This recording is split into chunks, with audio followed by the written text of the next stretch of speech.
to the Rob Burgess Show. I am, of course, your host, Rob Burgess. On this, our 81st episode, our returning guest is Dr. Elizabeth Yuko. You first heard from Dr. Elizabeth Yuko on episode 54 of the podcast. Dr. Elizabeth Yuko is a bioethicist and the health and sex editor at SheKnows, as well as an adjunct professor of ethics at Fordham University in New York City. She specializes in reproductive and sexual health ethics and the intersection of ethics and pop culture. She has been published in The New York Times, The Washington Post, Rolling Stone, and The Atlantic, among others. And now, on to the show. Hello. Hey, how's it going? Good, how are you? Oh, good. Thanks so much for coming back on the podcast. I really appreciate it. No problem. I'm so sorry about the lag in responding. Most messages I get via Twitter are telling me that I'm either dumb or fat or like ruining the world. So I tend to see them when they first come up and be like, yeah, I'm done, and then not revisit that particular mailbox. No, yeah, I totally understand. Yeah, Twitter's a garbage fire, and I'll contact you through other means from now on. No problem. No, it's totally fine. But I don't want to put you in that category. Oh, yeah, good. I don't think any of those things about you. I wouldn't have you on the show if I did. So. Oh, sweet. But I'm really excited to talk to you again. And last time we talked a lot about the Serial podcast. And then I noticed a couple days after we talked, you had an article in Rolling Stone about the church services, which I thought was really interesting because it kind of raised a lot of questions that you brought up in your article. You talked about the difference between it being BDSM or self-harm and kind of where the line was. So yeah, I thought that was a really interesting article. Thank you. But that was, as I was listening to S-Town, there were so many ethical issues that popped up, and as someone who looks at ethics in the media, that there were just many things that I wanted to focus on. But when we got to that episode, I thought, okay, there's lots of issues with consent and with autonomy and coercion possibly, and it's just something that I wanted to look a little bit deeper into. Yeah, and it was also interesting because it didn't sound like, what was the guy's name? What was his friend's name that was doing it? Blanking on that. Oh, not Terry. It's been so long. I know. So many things have happened since I listened to that.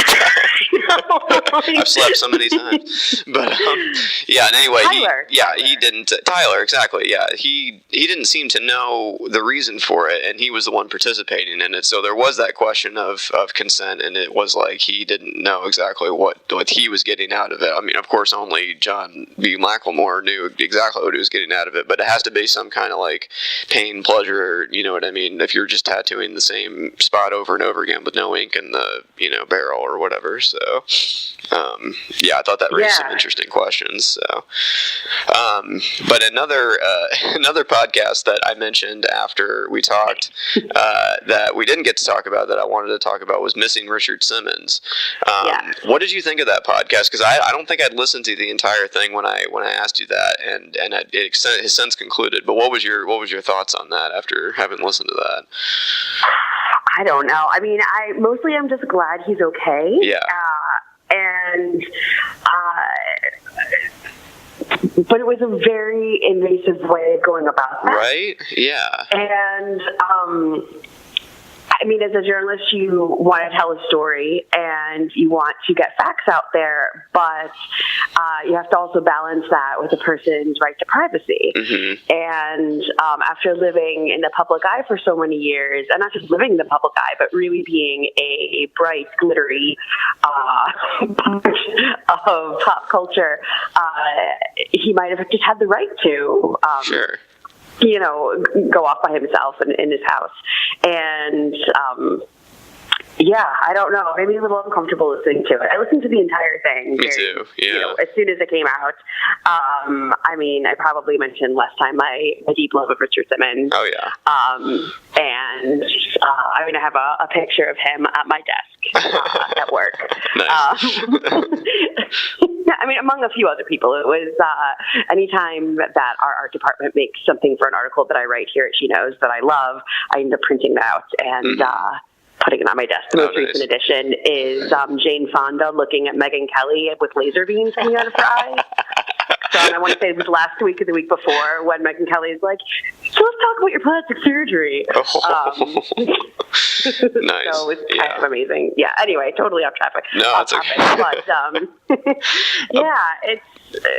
it was just straight. It was just really weird. Like, I felt like that guy felt like Richard Simmons owed him something, and it's like, I don't think Richard Simmons owes any of us anything. I think he left it all out on the field for however many decades, and I think that if he wants to retreat into himself, or even if he is being, held captive or whatever by his maid, if he has a protector and someone looks after him, and he's done putting it all out there and getting his foot run over for people, and he's like, it's like, exactly. Yeah, it's like, I think he gave us everything he had to give for a while, so it's okay if he wants to take a break from the glitter or whatever. So yeah.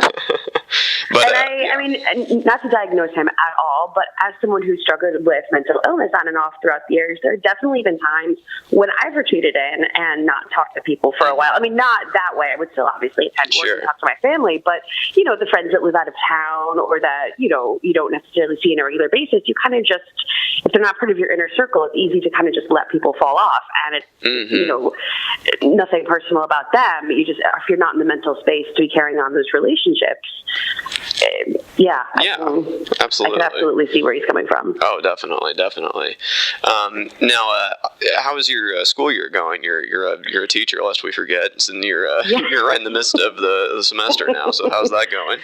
It's going well. Yes, so I'm teaching ethics and pop culture again at Fordham University to undergrads, which is really fun. And this past week we did early social issues and sitcoms from the 50s, 70s. So a lot of Norman Lear.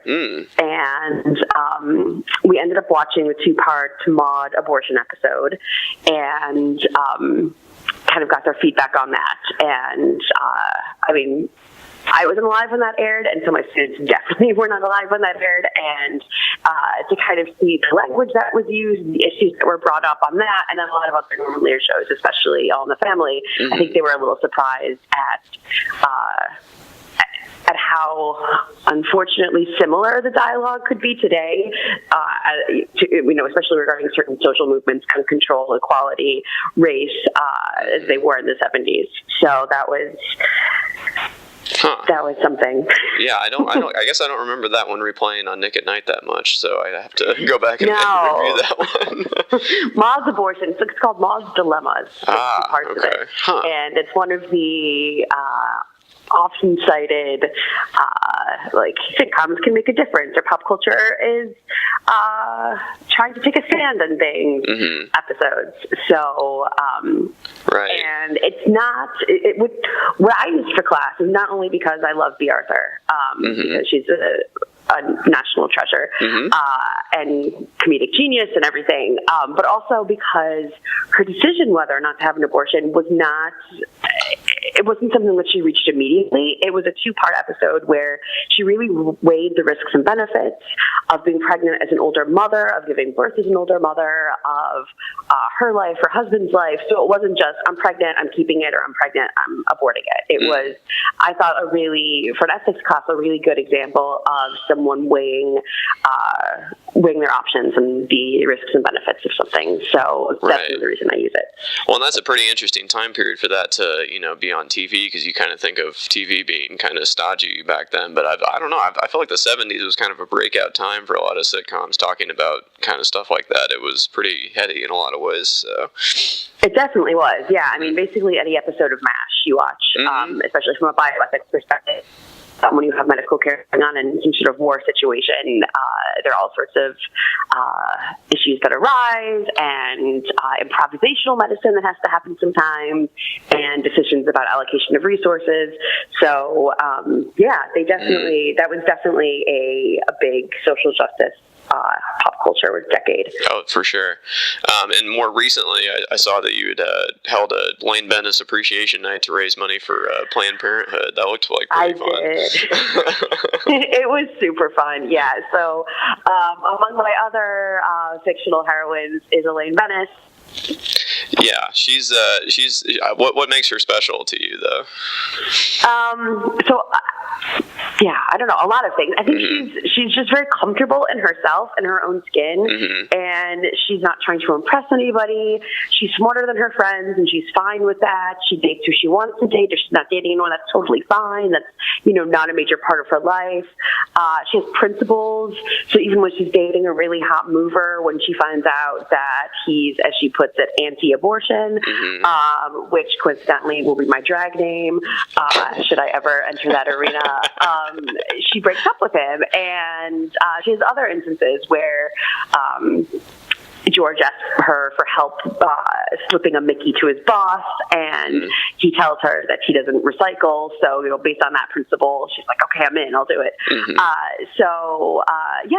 I appreciate all of that, and just really speaking her mind, and not, she was unlike a lot of the women on TV, even now, but definitely in the 90s. And the way she emphasized, or her character emphasized, the need for sexual equality, and that women's sexual pleasure is something that's important, was totally unprecedented. So, episodes where she's like, my boyfriend's not doing what I want him to do, or the fact that she even was in the contest, because initially the writers were going to leave her out because, you can't put a woman in a masturbation contest.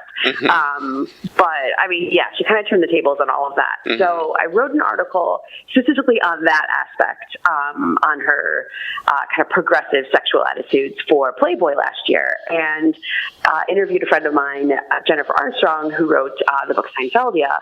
And we both live in New York and have done a few events together since then, and we both have wanted to do something Elaine focused, and basically, an Elaine appreciation night. So after the election, when everyone was thinking, like, what can I do?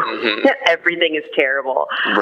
We thought, like, what if we use a very specific set of skills to raise money for women's health using our knowledge of this particular sitcom character? So that's kind of how that came to be. And so, yes, we had it in a space down in Lower Manhattan, and Kenny Kramer, the real life Cosmo Kramer, made an appearance. And so I mean, Jennifer and I both know him for various Seinfeld activities. He has a tendency to pop up places, so that was interesting. But that was great. Cool. Yeah, and of course, I think a lot of that had to do with Elaine being special. With Julia Louis-Dreyfus kind of playing her and providing that. Yeah. So I think I think back to my childhood, and I remember when that episode about the sponge-worthiness came out. That just blew my mind. Like, I was like, well, I must have been like 14 or 15, and I was like, what? I was like, that definitely opened up a new information stream for me. But I did think it was interesting here recently with Julia Louis-Dreyfus is she actually used the occasion of announcing her breast cancer diagnosis to advocate for universal health care as well. So I thought that was pretty powerful. So definitely, she's always been. She was a vocal supporter of Hillary. She's been a vocal supporter of Planned Parenthood for years, and has always been interested in women's health issues off camera as well. So I think she announced the cancer the week after our show. So it was very. They were very. Not that she did it on purpose, obviously, but it was very close. That was, and this sponge-worthy episode, that now that you mentioned that, it's great for a lot of reasons, but one thing I especially appreciate is the fact that she has this conversation with George and asks him, so what does Susan use? And he's like, I don't know. And she's like, what do you mean you don't know what birth control your fiance or girlfriend uses? Right. And that kind of introduced the notion of men having to take some sort of, not responsibility, but at least taking, they should be involved in making birth control decisions, not decisions, but at least know what's going on, have some sort of awareness. Yeah. And so I think having that message very clearly relayed on the #1 TV show was huge. Definitely. Now, have you seen the new Curb Your Enthusiasm yet? I haven't. No, I haven't either. So I'll just have to be jealous of everyone else, I guess, along with you. but we also, last time we talked a little bit about cults, and you've written a couple interesting articles for Rolling Stone about that. The first one I wanted to ask you about was this R. Kelly case, which, it's interesting. We're talking today after that big Harvey Weinstein thing came out yesterday, and all these kind of men are, these high profile men that it's always amazing to me when you hear about these guys, and it's like, oh, everybody knew that, and I'm like, everybody knew that? Really? I didn't know that. Like, how many other people do everybody know about, and we just don't say? And R. Kelly's, been one of these people that, the reporter, obviously, that wrote that story has been onto him for a while. I'm blanking on his name, but Jim Titus, he used to write for Chicago paper, and now I think he does that NPR show, and he wrote that BuzzFeed article anyway, about R. Kelly kind of running a cult, or there's people saying that he has some kind of cult of women that he keeps around. But yeah, could you explain that situation a little bit? Sure. Now, because that is still kind of ongoing in the news, I'm not really in a great position to be describing what's happening, I guess, especially because it's still in court and everything. Okay. But what I can say is, yes, when you have anybody exercising coercive behavior of other people and limiting their ability to make their own decisions and controlling different aspects of their life, like where they live, how they dress, what they eat, any sort of sexual activity, then it's probably a good idea to question the situation to make sure that the people in it are there willingly.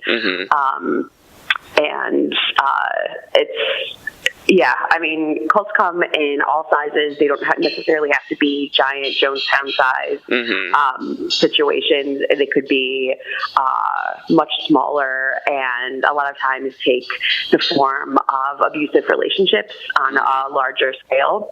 So, I think as I was looking into this and talking to people who have been in abusive relationships, not necessarily in a cult context, a lot of people said, well, yeah, I can relate to the women who are staying, or who are, didn't really realize what was going on. Because it's easy to kind of get caught up in that cycle. Oh, absolutely. When you're on the receiving end of abuse like that. So when you have well, why didn't they just leave? Why didn't they just pick up and go? It's not necessarily that easy. So right, and a lot of times I feel like the cult leaders kind of pick people that are already in a bad situation, or there's no one looking after them, and it's kind of, what I mean, they kind of swoop in when there's that vacuum, and they kind of become that everything to them, you know what I mean? So so you also wrote another one for Rolling Stone about a list of 5 different cults, and I, of course, had heard of several of them, of course, the Jonestown and the Heaven's Gate and that, but there was one or two that I hadn't, and I was hoping you could talk a little bit about Sullivanians. Is that how you say it? I think so. I feel like that's one of those words that I have never said out loud, but yeah, only me either. see or read in print. So, so that was kind of like a therapy institute gone wrong. Oh, no. So they had like a 3-building area on the Upper West Side here in Manhattan, and it functioned both as a place people would go to seek psychological care and therapy, but also a polyamorous commune. And also of note that the person in charge did not have formal training as a psychologist. So where that kind of comes in, especially from an ethical point of view, is that practicing psychologists and psychiatrists are held to very strict codes of ethics by the American Psychological Association and American Psychiatric Association. And when you are not a member of those, you're not held to a code of ethics because you're not part of that professional group. So they kind of just acted however they wanted, and it was kind of I don't want to say free love situation, but they weren't exclusive relationships. And any children who ended up being born there were sent away to a boarding school or to other relatives or caretakers. So it was a strange group. But a therapy cult is not kind of your traditional type. Yeah, that was a little bit out of left field there. But the other one that I had heard a little bit about, but I've only kind of recently known more about, was the Children of God.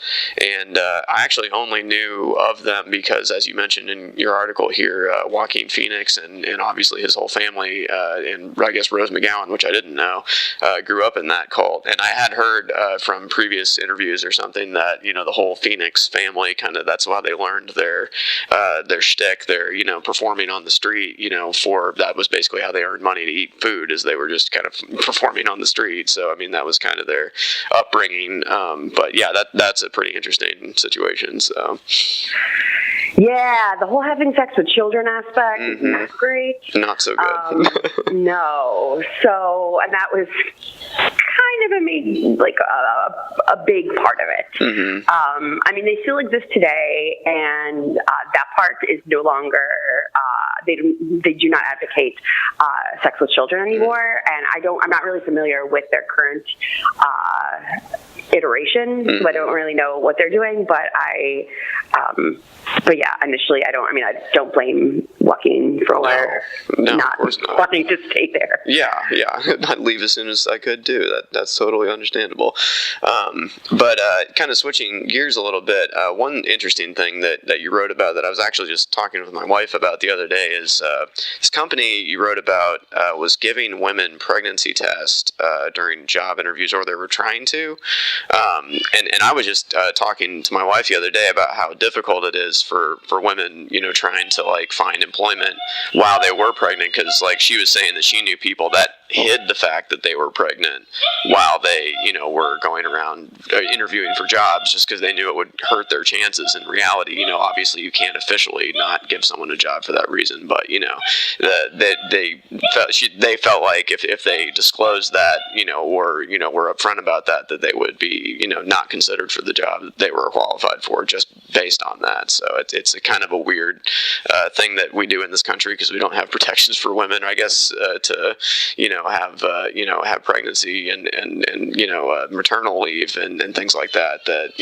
That's a strike against you in a lot of ways. So yeah, definitely. I mean, I have been in work situations myself, not as a pregnant person, but a colleague of mine was hiding her pregnancy, and it was to the point of, luckily this is where my sitcom training really paid off, because I was like, okay, so when you walk past the boss's office, you're going to carry this big envelope, or you're going to carry this box in front of your bump, or she had a several week long food poisoning problem, which was really just morning sickness, and she ended up, it was we went to great lengths to hide it, and that was for good reason. That also is not in this country, so that was a little bit different, but she had a job, and we were still afraid, because the contract was up for renewal, that being pregnant would in some way harm that chance.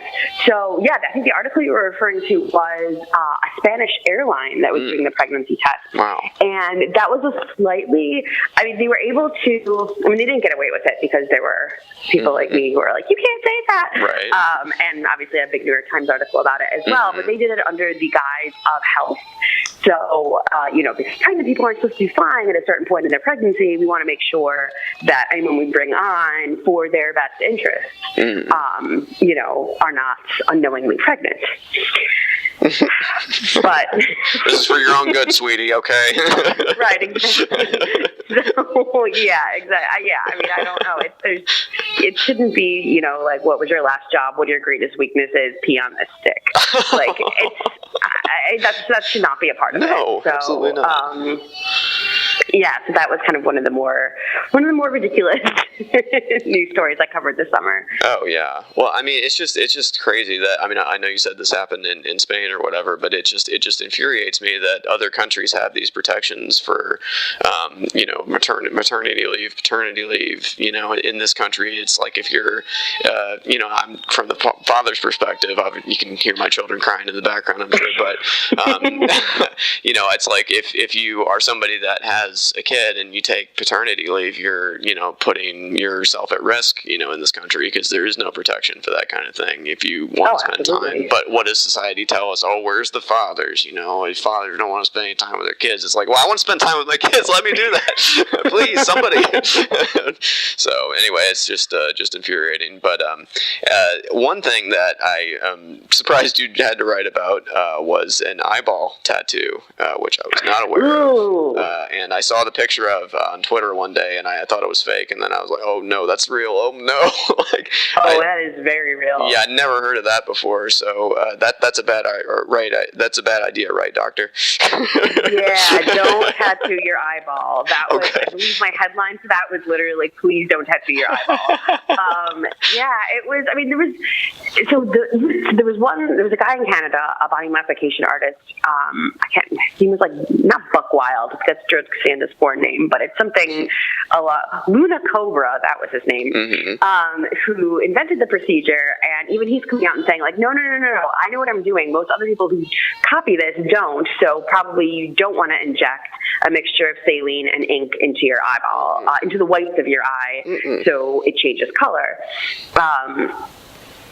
So, in general, not recommended. I mean, yeah, I would not recommend it. But in this particular case, the woman who had it done, who is a model in Canada, her boyfriend was a body modification artist, and he kind of coerced her into doing it, and didn't really take the proper precautions when he did it. He didn't mix the ink with the saline, and rather than giving her several short injections, he just gave her one big dose. And so, I mean, it's not a good idea at any case, but if you do it incorrectly, it's even worse. So yeah, I mean, I guess the main takeaway, aside from not getting your eyeballs tattooed, is if you're in a relationship with someone who insists on you dyeing your eyeballs purple, that maybe it wasn't meant to be. Yes, absolutely. But yeah, artificial wombs, I was not aware of this before. And I think it's really interesting, kind of relating this to this abortion ban that we've got coming through for, what is it, 20 weeks? What they're trying to put it through, and they're basing that on what the viability of a fetus outside the womb is. That's the limit that it could be is 20 weeks. Is that where they're drawing that line? They're drawing a line from that, as well as some not very reputable science saying that that's the point where the fetus can feel pain. Oh, okay. That's just part. I mean, and now is when they're like, oh yeah, now we believe in science. Right. The rest of the time, no. Suddenly, when it's convenient. Then yes, I'll take science, but not for global warming or literally anything else. Right, exactly. Yeah, I mean, that's just it. I mean, since Roe v. Wade was ruled, that this has been the goal. So it's just the latest iteration of that. Artificial wombs are kind of crazy. The most recent advancement back, I think it was the end of April, beginning of May, that the LAM study was published, is the biggest advancement we've had in quite a few years. My PhD topic was on artificial wombs. Oh, wow. So this is something I followed for a few years. And logistically, we haven't gotten to the human stage yet, but with animals, it was very difficult to keep them sustained within an artificial atmosphere, but without them kicking too much. So they tried this with goats, and they kicked and moved around too much, and were, I think, breaking out of the womb. It wasn't really working, so you had to give them muscle relaxers and tranquilizers. So they ended up finishing kind of their physical gestation process, but their limbs were not functional because they weren't able to develop. So that's kind of where we had installed for quite a few years. And then this land trial happened and kind of brought it back up. So, lots of it blew my mind and kind of made me think of another thing. Have you heard of this lab-grown meat that they're doing?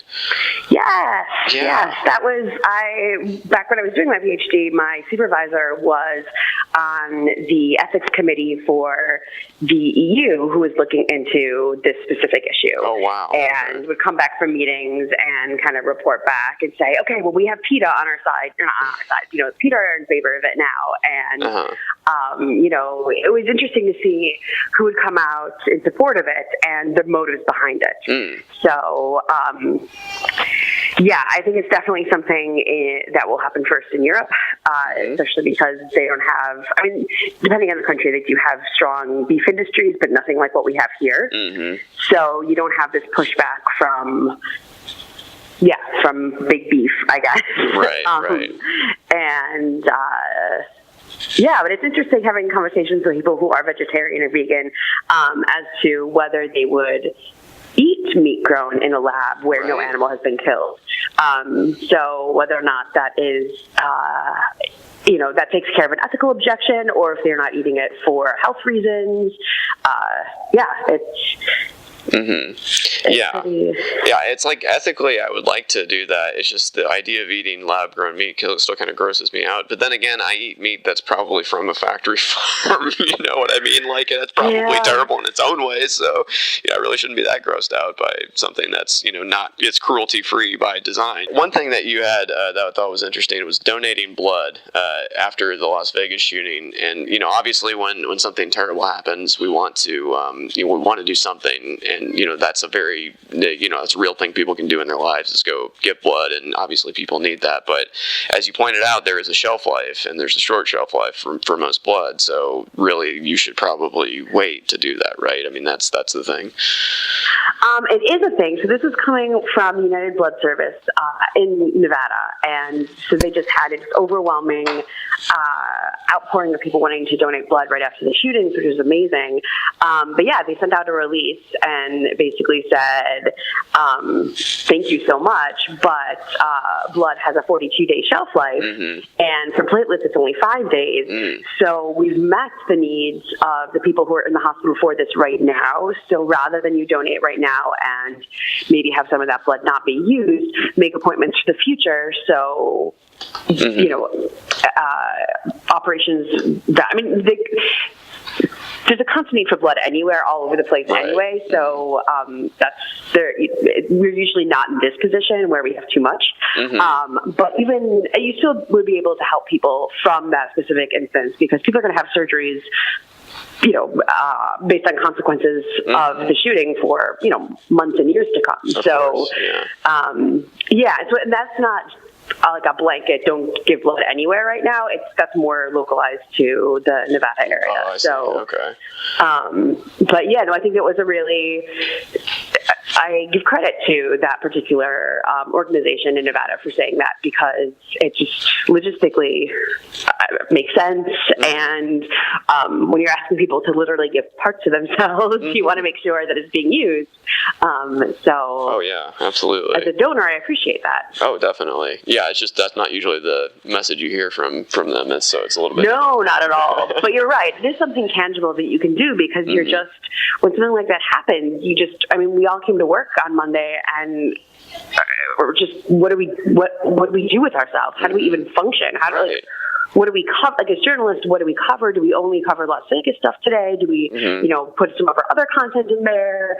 What comes across as insensitive? It's a lot of questions. And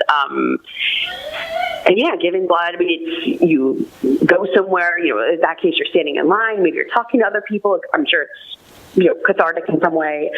But yes, you can make have the cathartic part be making the appointment for several weeks from now. Yeah, absolutely. If you're in the Nevada area. Yeah, absolutely. Well, another frustration I've heard from people is that there's still the ban on gay men donating blood. I mean, what is your opinion on that? That was a very outdated regulation dating back to the time when AIDS was blamed pretty much exclusively on gay men. And this is we have tests and we have ways that you could test blood and you could test a person, but having a blanket ban is really not helping anybody. Yeah. And also further stigmatizing a group that's already stigmatized. Right. So, and it's pretty much like every sexually active gay man in the world, because it's like, have you had sex with a man who has had sex with a man who's, whatever the question is, it's like, well, that's pretty much everybody, so. Yeah, exactly. So it's, but another thing that you wrote about, which was kind of in the response to a disaster, was getting menstrual products to people that were recovering from Hurricane Harvey. That was a fun one. Yeah. I mean, not fun. Sorry, it was totally wrong. But the article was terrible. The response was unexpected. The response was unexpected. Then what was negative? What were people saying? It was not to the hurricane people in general, but to me, saying I have to get my priorities straight. That I, basically I'm a crazy person. That people need food and water and shelter. This is, this is not a time when you should be worrying about tampons. I'm like, okay, well, that clearly was said by someone who has never bled on themselves for several days, a week, or a month for a giant chunk of their lives. And, with Texas, it was a little bit different than the situation in the islands right now, because people could physically get in a car and drive down to the affected area and donate things. And at that stage, there seemed to be a lot in the way of food and supplies and other things. But one thing that people just tend to overlook in homeless shelter situations as well as disaster response is menstrual products. And if you have a large, at least half the population with those parts, and considering the large amount of people that were affected, there's probably a lot of people who were menstruating at the time and probably didn't have time to run and grab that box of tampons before they left their house.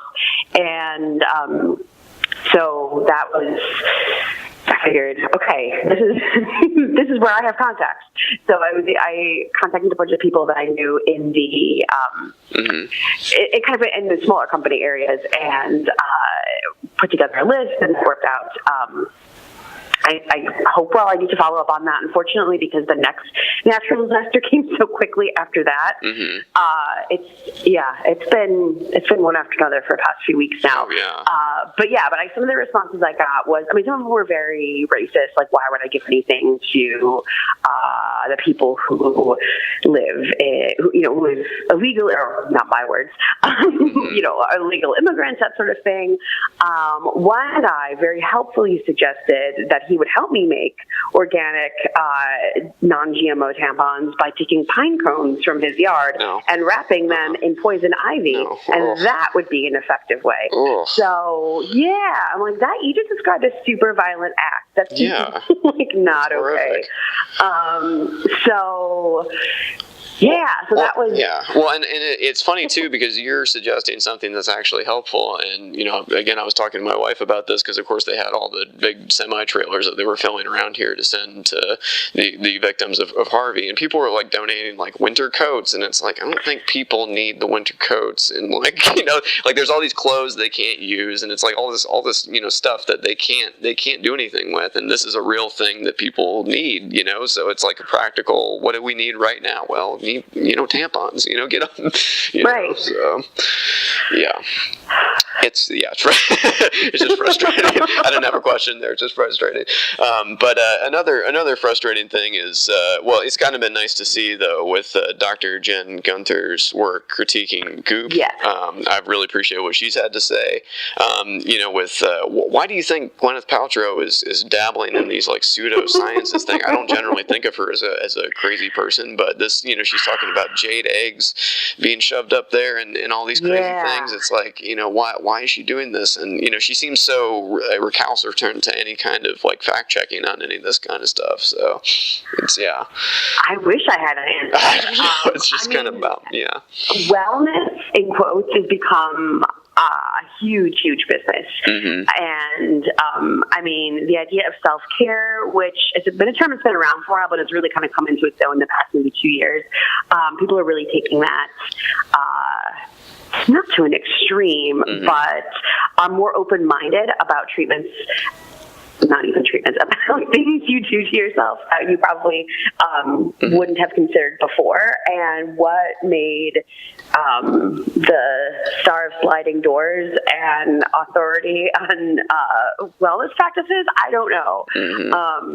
But she's making a ton of money off of it. Yeah. So I can see why she's focusing on it. And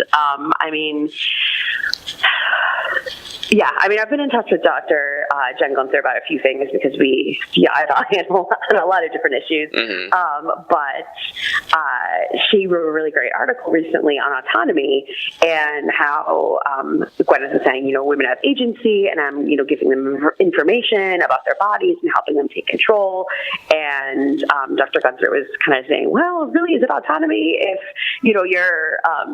you're trying to tell people that they're not well if they don't purchase this $60 magic oil or, whatever else they're peddling? It's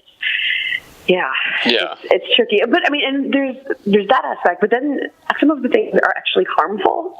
So, like with the jade egg, she wrote, Dr. Gunther wrote an article on this, basically saying, here are the possible health risks to using something like this. So it's not just a $40 or $60 piece of rock you're sticking up yourself. Here's what could possibly go wrong. Yeah. So, what was supposed to be the point of that? Is it supposed to increase your muscle strength because you're holding it in or something? Is that the idea? It's supposed to increase muscle strength down there.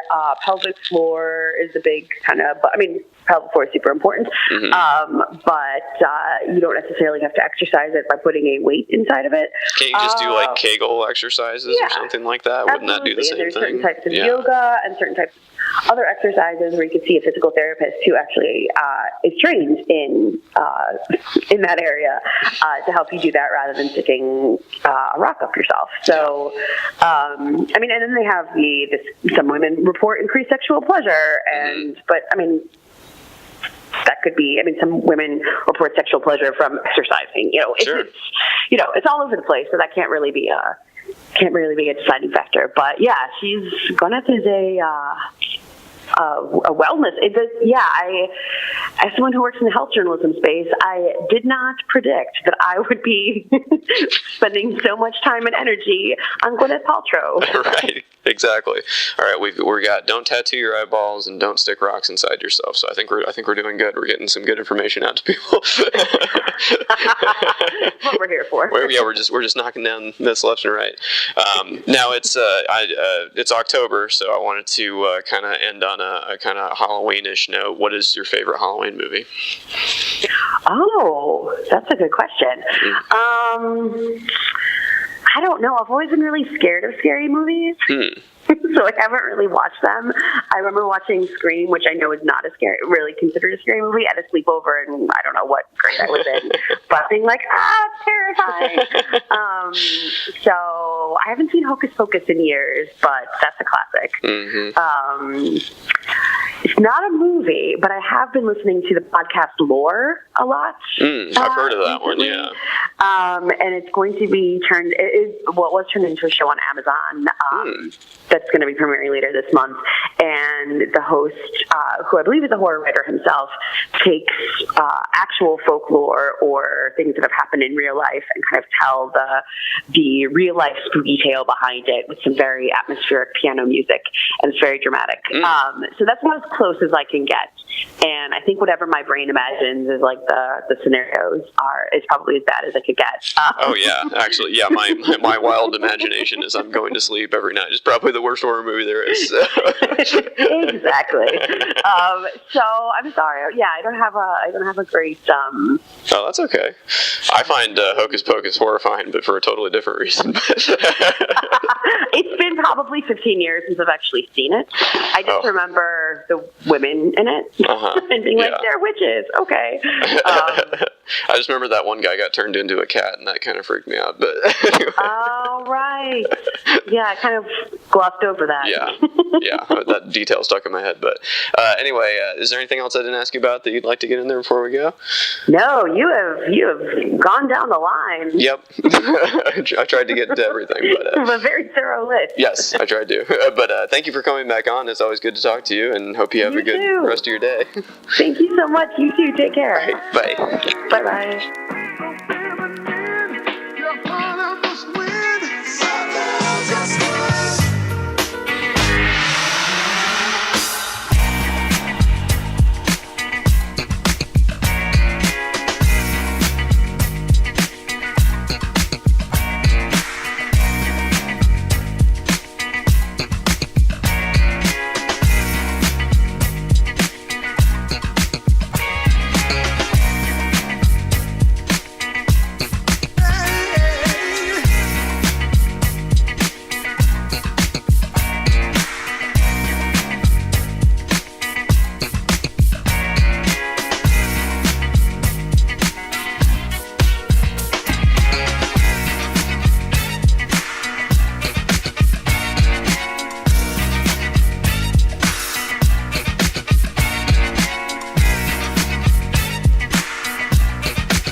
If you enjoy this podcast, there are several ways to support it.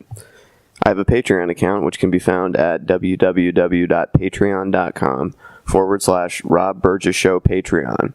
I hope you'll consider supporting in any amount. Also, please make sure to comment, follow, like, subscribe, share, rate, and review the podcast everywhere it's available, which includes iTunes, YouTube, SoundCloud, Stitcher, Google Play Music, Facebook, Twitter, Internet Archive, TuneIn, and RSS. It really helps.